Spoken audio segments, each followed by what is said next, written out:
Moving on to other stories now, 7:25, and work to lay down fibre optic cables in Ipswich has been causing a bit of a stir.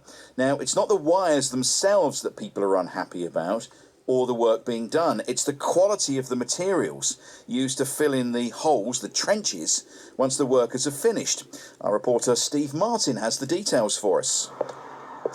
City Fibre is putting a new faster broadband network under the streets of Ipswich. Now, the company claims it'll mean a massive boost for the town's economy as homes and businesses benefit from better connectivity. Similar projects are planned for Lowestoft and Bury St Edmunds. So far, so good. But to lay these miles of new cables, trenches have to be dug across the town, mostly along pavement. This has happened here in Berners Street, and I can see this long grey gash stretching in front of me up the hill of the pavement. Now, it doesn't look very pretty, and the Ipswich Society agrees. It says it's disgusted by the way some of the work and repairs are being carried out and the impact it's having on the streets in the town. It's posted pictures online of pavements with trench repairs which they say are of poor quality. Now, the comments on the Society's Facebook would agree with that. One person says the aftermath of the trench work looks awful. Another says she's afraid to go out as she uses sticks and is afraid of the conditions that the path has been left in. The Ipswich Society says it's made the County Council aware of how it feels about the work that's been done across the town, and it wants conservation officers to be involved and to make regular visits to inspect the work. Steve Martin reporting. Well, let's talk to John Norman, chairman of the Ipswich Society, who have raised this issue. Good morning, John. Good morning, Mark. What do you make of the repairs? We are very pleased that we're getting fibre broadband, and you can see that they're rolling it out all the way across West Ipswich, west of Christchurch Park, Berners Street, as you say, and Constitution Hill, Henley Road, and down Hanford Road, and down Valley Road. But we are very concerned that the quality of the finish of the work isn't of a standard that the vast majority of people would expect. You posted this up on... Go on. Is that the highways inspector, Suffolk County Council's highways inspector, appears to be accepting the work in this poor quality, which we don't think is good enough. You've posted this up on your social media pages, and there's been a huge reaction.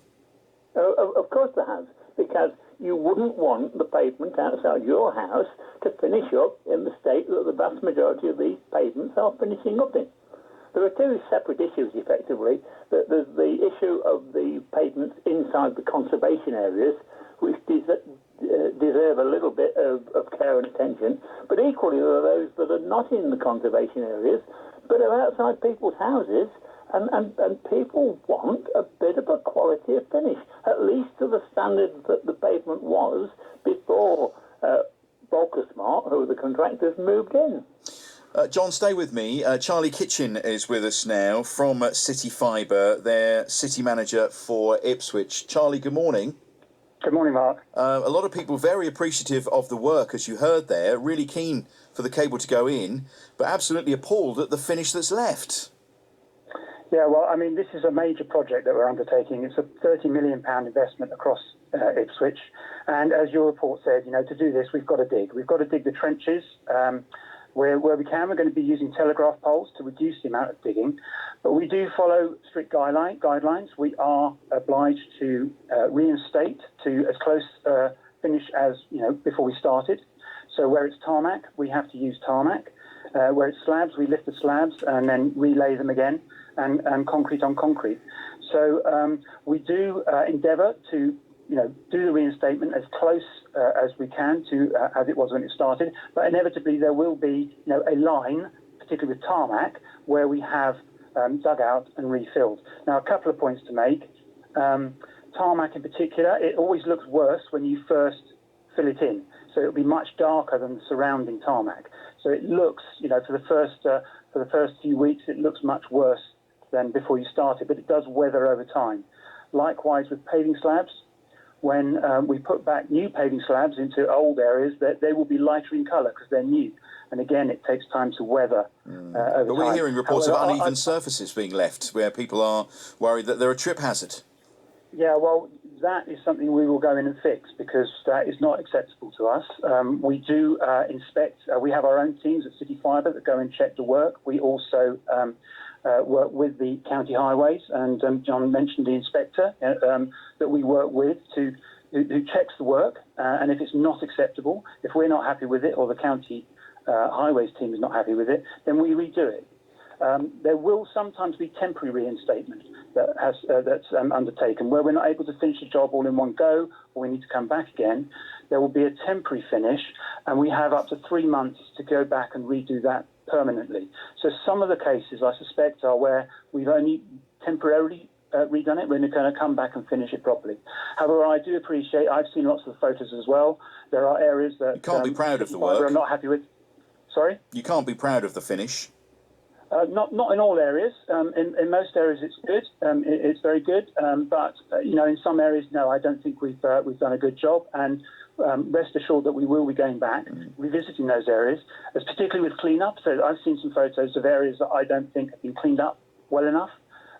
So we will be our partner in this main contractor, Volker Smart Technologies. They have road sweepers and they get road cleaners as well. So we'll be revisiting some of these places to make sure that they are. Sorry to jump in there, but I'm going to be late for the news as it is. But I just want to get this point to you as well, and just get a quick reaction from John as well. We've also had people accusing the workers of littering. The comment we have here: not only are they doing a very shoddy job, but they are chucking their plastic bottles and cans around in the streets, leaving their litter as well as their very poor workmanship behind. We have an anti-litter campaign that was launched on Monday called Don't Be a Tosser. It sounds like some of your workers are tossing their stuff down. Can you have a word about that? Oh, absolutely. I mean, we set very high expectations of our contractors and their subcontractors, and that's not what we consider acceptable. They should make sure that they are personally clean and hygienic, particularly in these times as well. In the COVID time, social distancing and tidiness is very important. But there's pain to be had now, but the overall benefit, as you mentioned in your report. Sure. No, we understand all of that. That's absolutely fine. That's absolutely fine. It's just when you all go and say bye-bye Ipswich, we want it left in a nice place and a nice clean and flat and smooth pavement. You've said you'll go back and look at these and have a word about the litter, which is brilliant. Mark, there's a classic example in Berners Street where UK Power Networks were working at the same time as Focusmart, and UK Power Networks understand what is required at the end of the job and achieved it.